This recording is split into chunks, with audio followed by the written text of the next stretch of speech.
이 시간 나누실 말씀은 빌립보서 2장 1절로 4절까지의 말씀입니다.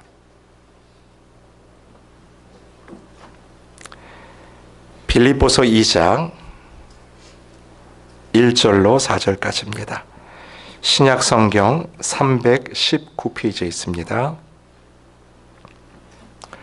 빌립보서 2장 1절로 4절까지 한 절씩 교독하시고 4절은 합독합니다.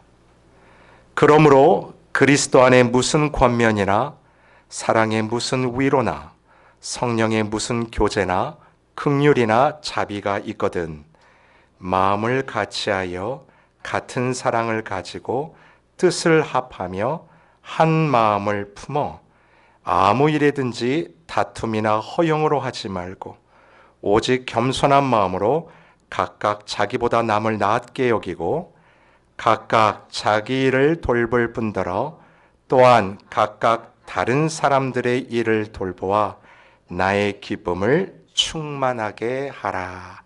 아멘. 오늘 빌립보서의 말씀을 통해서 공동체 이야기라는 그런 말씀을 함께 나누도록 하겠습니다.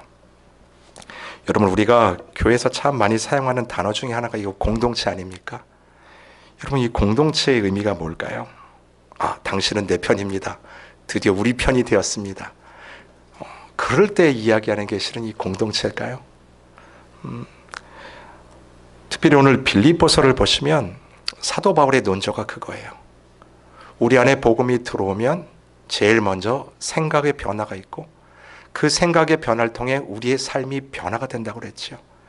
근데 이것은 나 혼자라고 끝나는 것이 아니라 분명히 나를 넘은 우리의 이야기로 발전이 된다는 것을 실은 지난주부터의 말씀을 통해 우리가 보고 있습니다. 여러분, 이 공동체가 뭐냐면 먼저는 하나님에 대한 이야기가 바로 공동체 이야기예요. 하나님 자체가 공동체세요. 성부, 성자, 성령 하나님이라고 우리가 부르지 않습니까? 우리가 축도를 할 때도 예수 그리스도의 사랑과 그리고 하나님의 자비와 그리고 성령 하나님의 내주와 교통, 결국 하나님의 사역 가운데 아버지 되신 하나님, 아들 되신 예수 그리스도, 그리고 우리를 돕는 그 성령 하나님이에요. 이 삼위가 공동체를 이루어 우리의 구원의 사역을 감당하고 계시다라는 거예요. 그러니까 실은 하나님의 이야기는 모두가 다 공동체의 이야기입니다. 근데 중요한 사실이 있어요. 이 하나님께서 이 공동체 사역, 우리의 구원의 사역을 감당하실 때 그 공동체 안에 저와 여러분을 초청해 주셨다라는 사실입니다. 오늘도 우리가 각각 개인으로서 이 자리에 있는 것 같지만 우리가 하나님의 공동체에 초청을 받아 이 시간 무엇을 드리죠? 함께 예배를 드리는 겁니다. 나 혼자 개인으로서 예배를 드리는 것뿐만이 아니라 그것을 넘어 이미 하나님의 공동체 안에서 우리가 함께 예배를 드리게 되었다라는 거예요. 근데 여러분, 여기서 우리 함께하는 교회만 예배를 드리나요? 아니요. 다른 지역에서, 다른 나라에서 하나님의 이름으로 오늘도 함께 모여 예배를 드리는 많은 하나님의 공동체가 있다라는 사실이에요.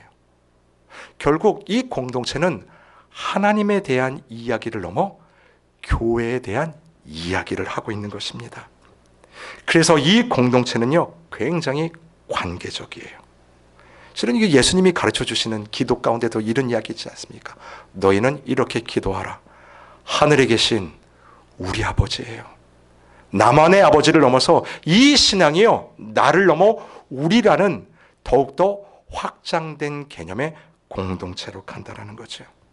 결국 하나님과 나의 관계는 거기에서 끝나는 게 아니라 옆으로 우리 이웃들과 우리의 가정과 우리의 일터와 우리의 삶의 현장으로 퍼져 나가게 되어 있다는 것입니다. 여러분, 오늘 본문을 1절을 한번 보세요. 오늘 1절을 보시면 우리가 하나님과의 관계 속에서 누리는 은혜가 나와요. 먼저 이건 하나님과의 관계인데 우리 1절을 여러분 같이 읽어볼까요? 여러분 성경을 보세요. 1절 같이 읽습니다. 시작. 그러므로 그리스도 안에 무슨 권면이나 사랑의 무슨 위로나 성령의 무슨 교제나 긍휼이나 자비가 있거든. 잘 보시면 권면, 이건 격려를 말하는 거고, 위로, 교제, 긍휼, 자비가 있어요. 근데 이런 것들이 누구 안에서 누리는 은혜예요? In Jesus Christ예요.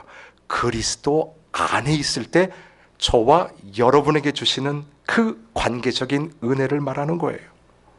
여러분, 우리가 예수 그리스도의 말씀과 그분의 손길과 그분의 임재로 말미암아 말씀 가운데 우리가 권면과 격려를 받지 않습니까? 우리의 삶의 위경 가운데 하나님이 베푸시는 사랑의 위로를 받고 있어요. 나 혼자 살아가는 게 아니라 이미 내 안에 계신 성령의 교제하심이 여러분과 함께 있다라는 거예요. 그분의 자비와 그분의 긍휼, 이 모든 것들의 특징은 나와 하나님과의 관계에서 주어지는 은혜예요. 근데 여러분, 서두에서 말씀드렸듯이 이게 나 혼자로 끝나는 게 아니라 그 다음 스텝은 이것이 흘러가게 돼 있다라는 거죠. 전해지게 돼 있다라는 거예요. 그런 의미에서 신앙은요, 받는 차원만 있는 것이 아닙니다. 받았다면 그 은혜가 나를 통해 흘러가는 통로의 역할을 감당해야죠. 예전에 어느 초신자분께서 성경 공부할 때 그런 질문을 하셨어요.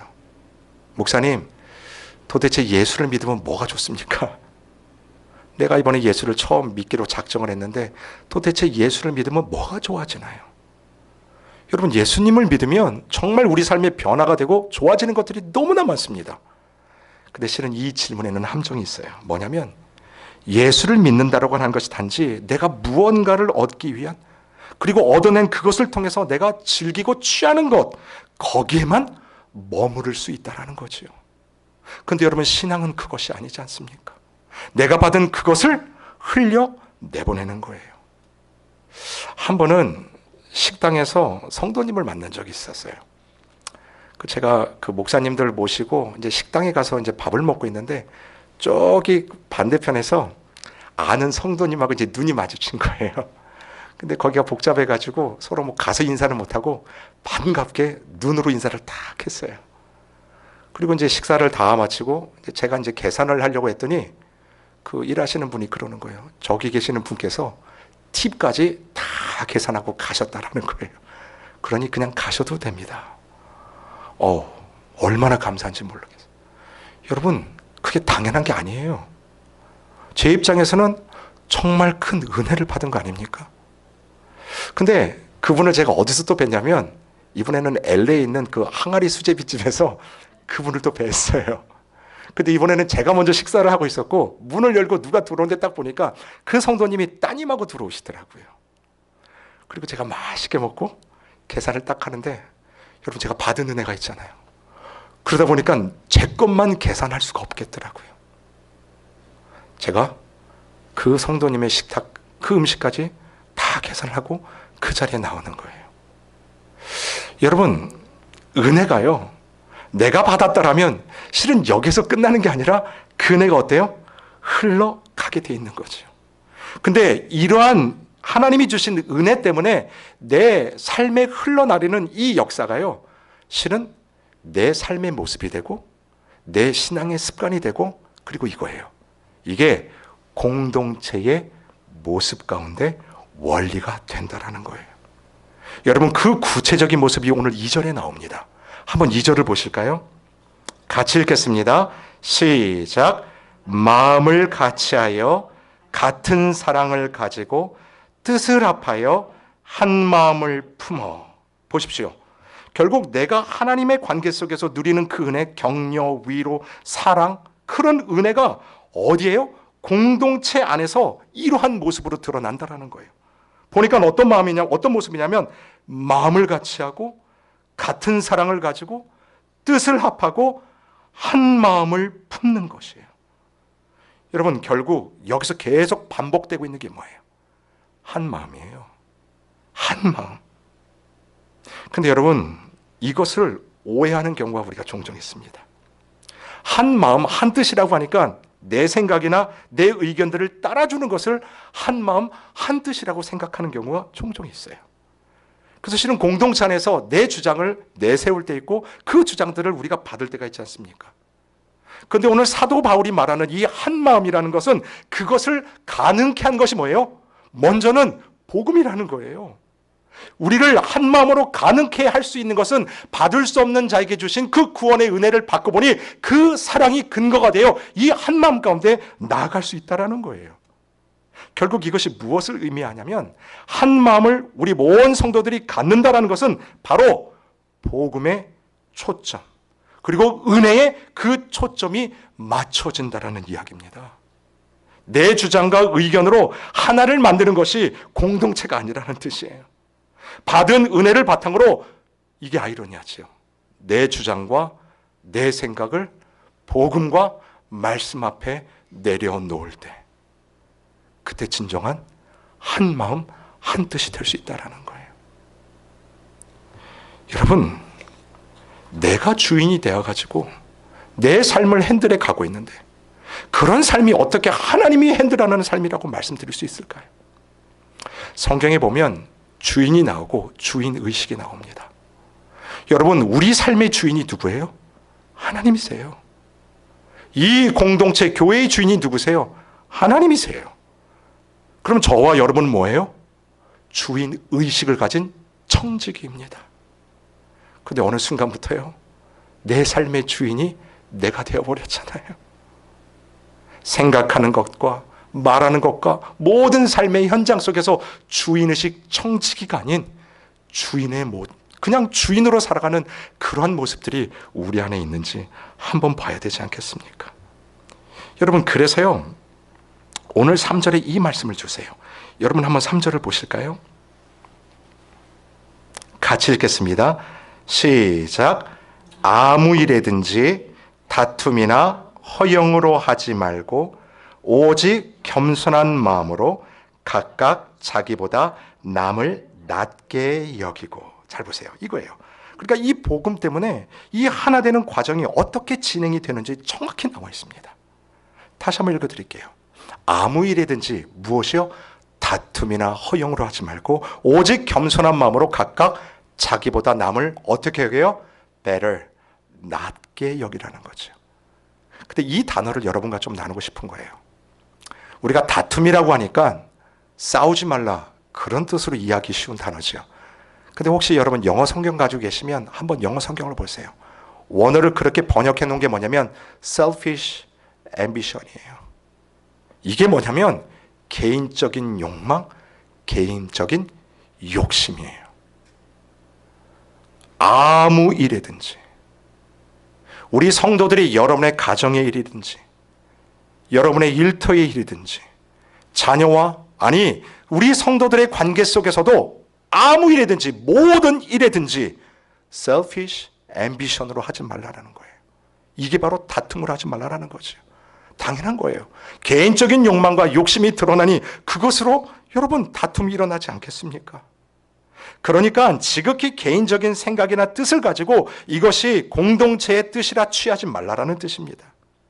또는 개인적인 생각이 공동체 전체의 생각인 것처럼 행동하며 나아가지 말라라는 거예요.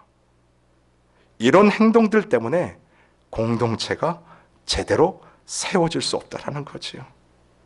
왜 이것을 사도 바울이 그렇게 경계했냐면, 여러분, 우리가요, 나 자신만으로 가득 차 있을 때 우리가 마땅히 챙기고 사랑해야 될, 정작 돌봐야 될 사람들을 돌보지 못하기 때문에 그래요.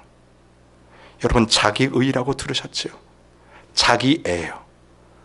나를 너무나 내 자체를 사랑하는 사람들, 내 생각과 주장으로 가득 차 있는 사람들, 정작 내가 누구를 사랑해야 되고 내가 누구를 품어야 되고 내가 누구에겐 나가야 되는지를 모른다라는 거예요. 여러분, 그런 의미에서 오늘 4절이 이해가 됩니다. 4절을 한번 보세요. 한번 같이 읽어볼까요? 시작. 각각 자기 일을 돌볼 뿐더러 또한 각각 다른 사람들의 일을 돌보아 나의 기쁨을 충만하게 하라. 다른 사람들에게 간섭하라, 그런 뜻이 아니에요. 이 뜻이 뭐예요? 내가 누구를 위해서 이 일들을 감당하며 내가 무엇 때문에 이 복음과 하나님이 주신 사랑을 가지고 나가야 되는가, 그 대상이 정확해진다라는 거죠. 여러분, 이 성경을 우리가 한번 찾아봤으면 좋겠는데 우리가 성경 구절 한번 찾아보십시다.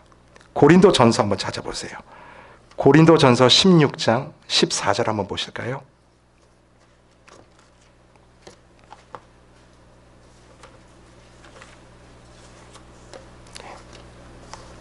네. 제가 고린도전서에서 한 두 군데 찾을 건데 오늘 본문 그대로 놔두시고 접어놓으시고 고린도전서 16장 14절 한번 보세요.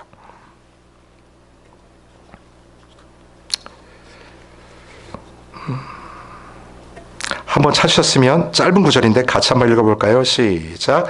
너희 모든 일을 사랑으로 행하라. 자, 너희 모든 일을 무엇으로 행하라고요? 사랑으로 행하라는 거예요. Do everything in love예요. 여러분 고린도 교회를 잘 아실 거예요. 고린도 교회가 어떤 교회냐면 대단한 교회입니다. 왜 대단하냐고 말씀드렸냐면 자기 몸을 불사르게 내어줄 수 있는 그런 일들이 일어났던 교회가 고린도 교회예요. 심지어 산을 옮길 만한 일들, 그런 일들을 감당했던 교회가 고린도 교회예요. 그런데 그 고린도 교회를 향해서 사도 바울이 날리는 일침이 뭔지 아십니까? 너희 모든 일을 사랑으로 감당하라는 거예요. 여기서 말하는 사랑이 뭘까요? 바로 예수 그리스도가 나에게 베푼 사랑 아닙니까? 하나님께서 여러분을 위해서 주시고자 한 모든 것들 다 주고도 다함이 없어 자신의 하나밖에 없는 독생자 예수 그리스도의 생명까지 주신 그 사랑이에요. 아가페 사랑이에요. 첫사랑 아닙니까?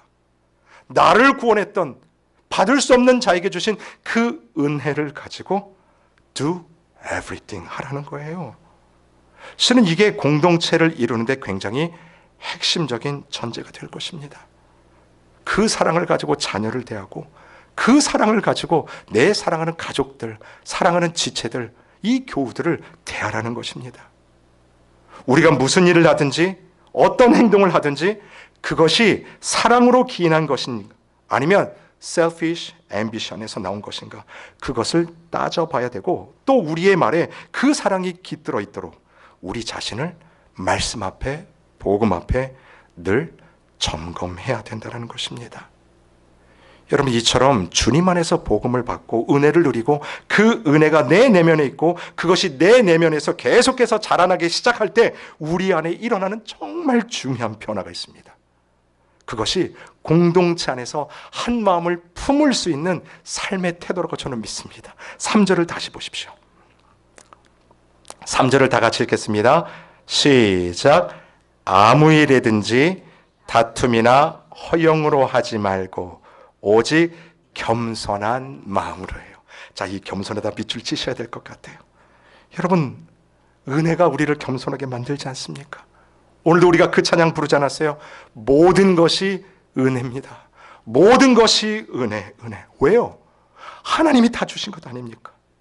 그러니까 그 은혜라고 하는 개념 안에서 우리가 거하고 있는 한 실은 우리는 자랑할 게 없어요, 여러분.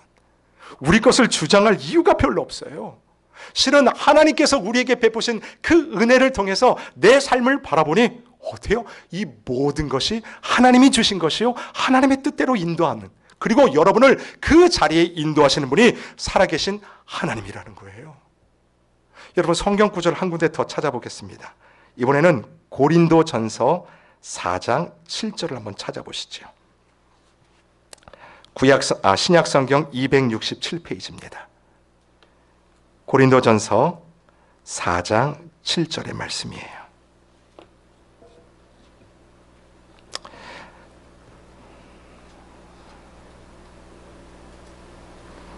고린도전서 4장 7절 같이 읽겠습니다. 시작.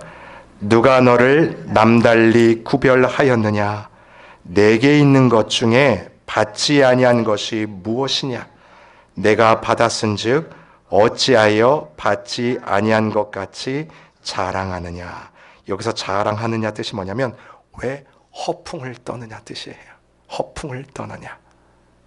여러분 우리가 받지 않은 것이 어디 있냐라고 성경 말하지 않습니까? 여러분 우리가 다 받았는데 왜 받지 않는 것처럼 아니 내가 얻은 것처럼 자랑하고 있느냐? 심지어 저와 여러분이 노력해서 얻은 그것마저도 실은 그걸 할 수 있도록 열어주신 분이 하나님 아니십니까? 그러니까 우리 삶에서 이 모든 것이 하나님의 은혜입니다. 그 고백할 수밖에 없는, 겸손할 수밖에 없는 자가 저와 여러분 아닙니까? 여러분, 그런 겸손함이 복음으로서 촉매제가 되어서 우리 삶에 들어오는 거예요. 예수 그리스도께서 나를 위해서 그분의 모든 것을 허락하셨구나. 내 생명도, 내 구원도, 내가 가지고 있는 이 모든 것도 하나님께서 나에게 베푸신 은혜구나. 여러분, 그래서 그 복음을 믿는 자들이 그 내면 안에서 변화를 시작하는 거예요. 근데 그 변화를 보니까 바로 겸손함이지요. 오늘 정확히 얘기합니다. 상대를 나보다 더 낮게 여기는 거예요. 사랑하는 성도 여러분, 저는 이 겸손함이 우리 함께하는 교회 공동체의 원리가 되기를 소망합니다. 왜냐하면 이 교회가 복음 위에 서 있고 정말 하나님의 이 교회가 은혜 위에 서 있다는 증거예요. 그것 때문에 우리가 한 마음을 품고 이 세상의 빛과 소금의 역할을 감당하는 교회가 될 수 있기 때문이에요.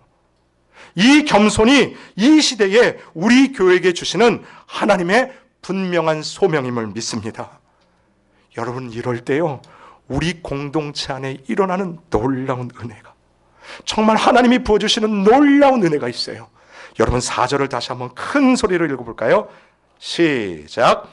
각각 자기를 돌볼 뿐더러 또한 각각 다른 사람들의 일을 돌보아 나의 기쁨을 충만하게 하라. 할렐루야.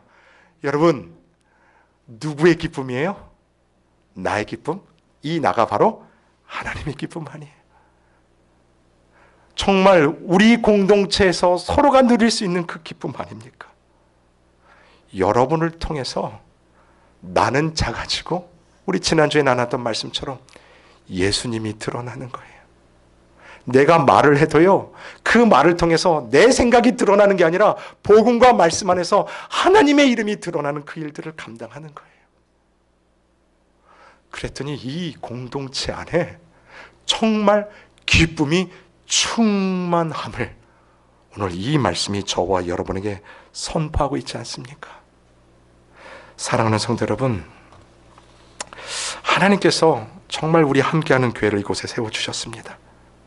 그리고 이 교회가 온전한 공동체가 되도록 우리 사랑하는 성도들을 보내주셨어요. 정말 아름다운 공동체를 이루어가도록 하나님께서 베푸신 은혜 아닙니까? 그렇다면 여러분, 끝까지요, 그 겸손함 속에 여러분의 삶을 붙드시기를 주님의 이름으로 축원을 드립니다. 그리고 정말 다른 사람을 나보다 낮게 여기며 그 겸손함으로 교회를 섬기시고 또 영혼들을 섬기시고 또 앞으로 이곳에 오게 될 정말 주님을 알지 못하는 그러한 많은 사람들이 정말 이것이 하나님의 교회구나, 정말 이것이 신앙 속에서 예수를 믿고 예수가 주인이 되는 그런 공동체이구나, 그것을 느낄 수 있는 그런 아름다운 공동체가 되기를 주님의 이름으로 축원을 드립니다. 아멘.